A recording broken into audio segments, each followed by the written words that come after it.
today we're going to do name symmetry drawings. So to begin, we're going to take our paper and we're going to fold it in half horizontally. So here now you can see I folded my paper horizontally. We are going to open it back up, and in the top half, we are going to draw our name in cursive. So for example,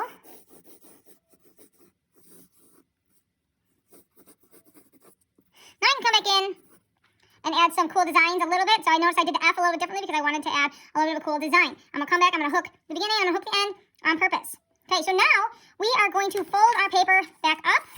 Now we are going to take the pencil tip and we're going to rub the back of our paper. We're going to make sure we're rubbing evenly, covering everywhere our cursive name would be. So again, I'm just rubbing the back side. I have a firm amount of pressure, not so much that I'm breaking my pencil tip, obviously, you can see it's still working, but enough that I should be picking up the lead pencil from the other side where I just drew the name. Okay, so again, make sure you think you get everywhere where you drew. If you see open gaps with the pencil, obviously that's probably where you didn't cover or rub yet. Okay, and then you're going to open the folds back up. And now if you look very closely, you should be able to see a faint lead marks where you had written your name on the opposite side. So now I'm going to take my pencil and I'm going to draw over that.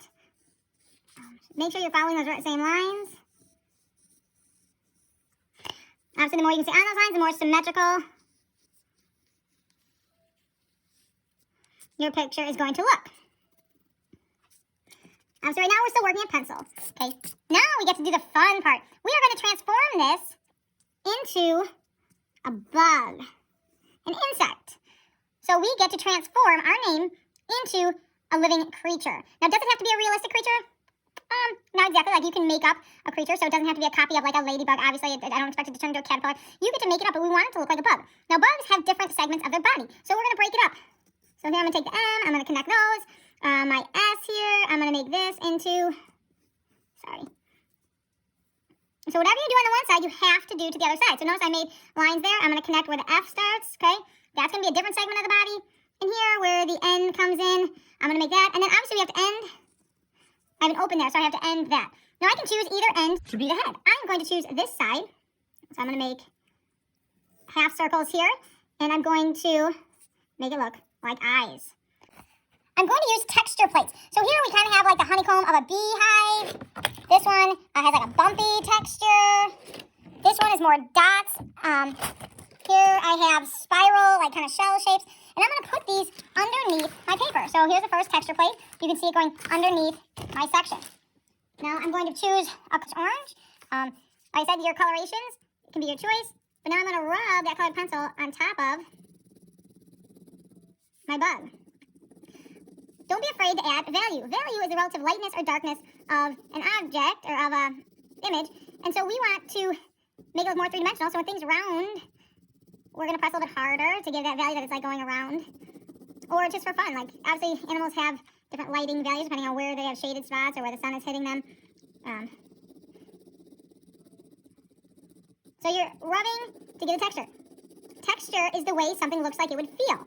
So here we're adding a variety of textures as we review the elements of art in this project to show how this part of the insect's body might feel. So this might be, a bumpy part texture of its head. It might have a rougher texture by following this texture pattern. Again, I like adding value, like I said, because it adds more interest. The other thing I really would encourage students to do would be to blend colors. So now I'm going to add yellow into here, because I feel when you add extra colors, it adds a whole nother level of interest. Your drawing goes from being like a coloring book page to really bringing some life into it, because all insects, all creatures in God's world don't just only have one color. They're a blend of colors. So that's what we want to do here. We want to blend our colors. I'm going to tell you, you have to have 1, 2, 3, at least 4 different textures and sections to your insect.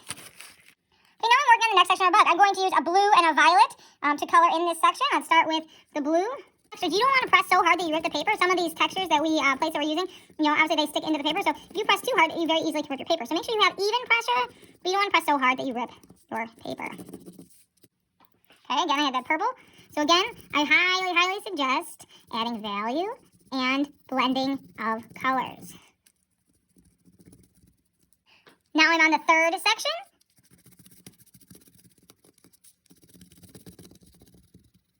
I'm doing the honeycomb texture underneath. You should be able to see it taking shape as I color. go over it once. I come in and I just slowly take my colored pencil over it until I can define that texture. As always, I really suggest blending colors. I love the way it looks when we blend those colors. On this section, I'm going to go different directions so I can really grasp that raised edge of the honeycomb from all sides. Because I really want to get that texture onto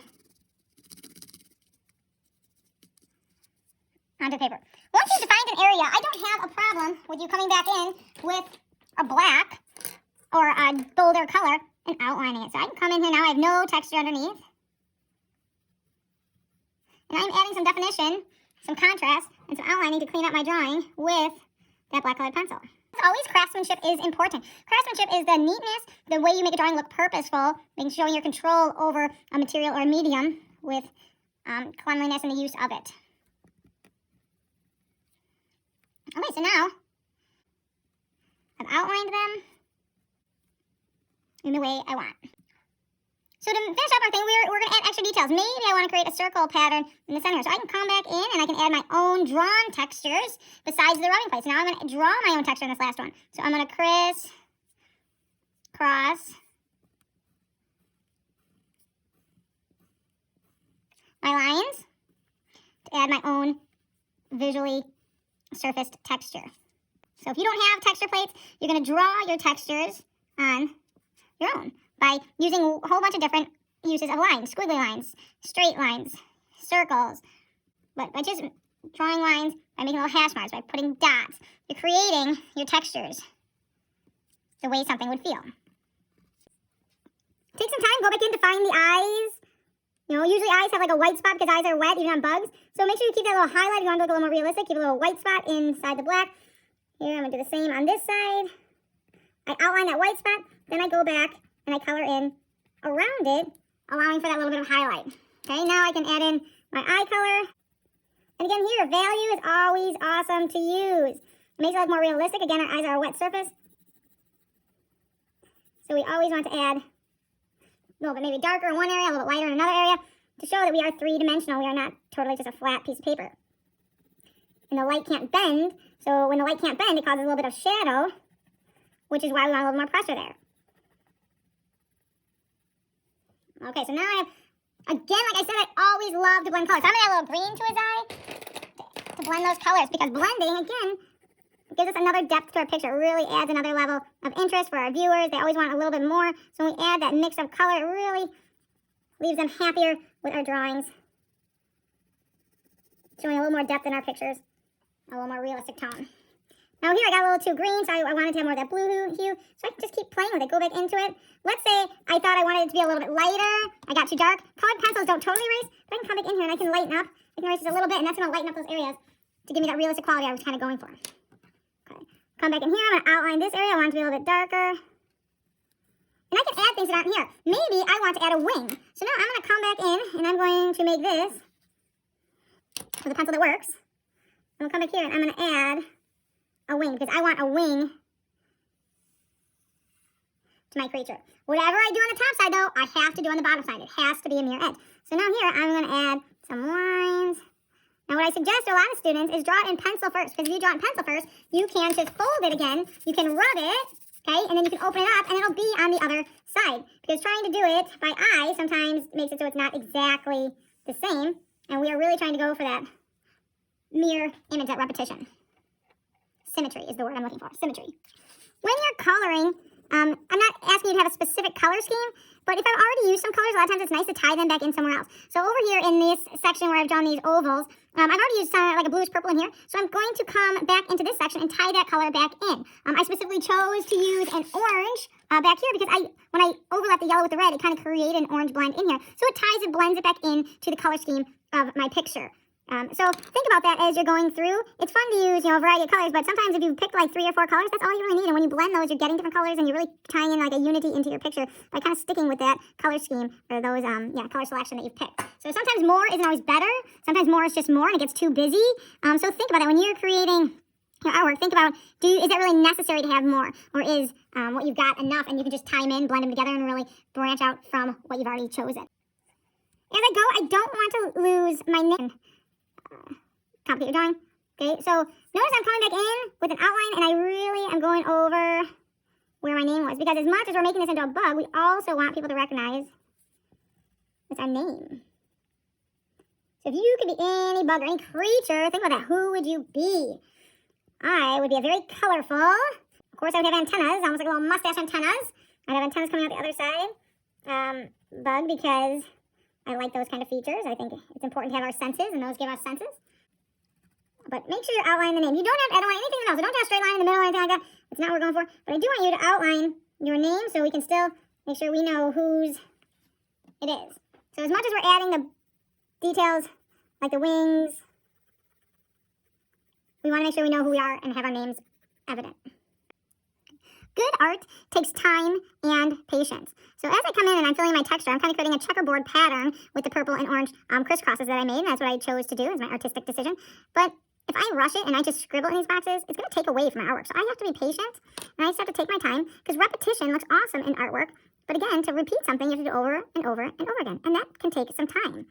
Craftsmanship always counts in artwork. We don't want to take away, we don't want to get sloppy, because then our artwork doesn't look purposeful. So we want to take our time, color in nice and neat, and make sure we're being specific about where we want our colors, where we want our textures, how we want our picture to look. As we take our time and have more patience, we will continue to have better art. I give any prizes for being the first one done. So I really want you, we'll have a couple weeks to finish this project. I want you to take your time and make sure you're using good craftsmanship and color very nicely. Once you've colored the entire insect in and you like the way it looks, now we're going to start on our background. For our background, again, we can draw or we can use rubbing plates. Here I have someone with like some leaves, so I'm going to have some leaves in my background because my insect likes to be outside in nature. So again, I'm going to put that down and I'm going to rub some textured leaves in my background. Don't go into your bug. So when I get close to my insect, my creature, I would stop. So I'm not going into my insect, but I'm going right up to it. So then I can continue to repeat this in different areas in my background to add some life texture and a setting background.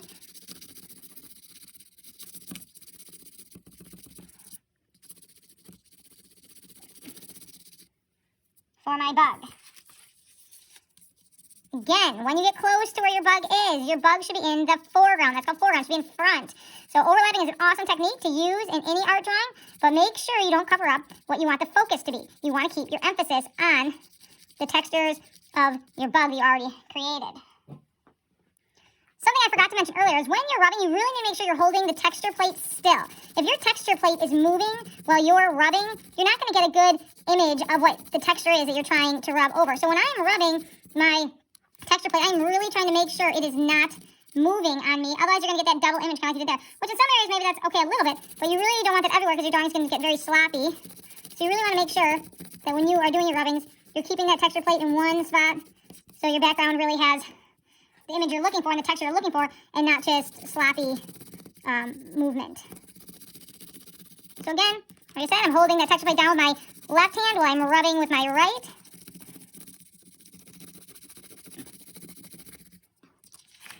And I'm rotating the paper as I go, so my texture can be repetitive in all the areas of my background. So again, I don't mind overlapping, like I'm coming in here and then I'm overlapping just a little bit to some of the other green areas, because that's what a leaf, bug texture might look like in my opinion. But again, I'm kind of careful to make sure I don't go into my wing or into my drawing, as I'd like to keep that separate. Like I said, you can overlap a little bit if you want, blending. And like I said, as you go, I'm just using green. I'm making it very foresty or leafy in my background. But I could use different shades of green if I wanted to add in more values. But right now I'm really liking just this main green as I rub and give several different leaves textures into my background.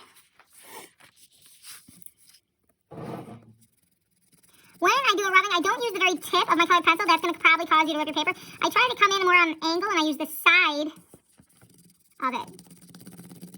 And that allows me to get more of a soft rubbing without ripping my paper and having direct impact onto the drawing that I'm creating. In the end, you should get a really cool symmetrical bug that looks like your name as well.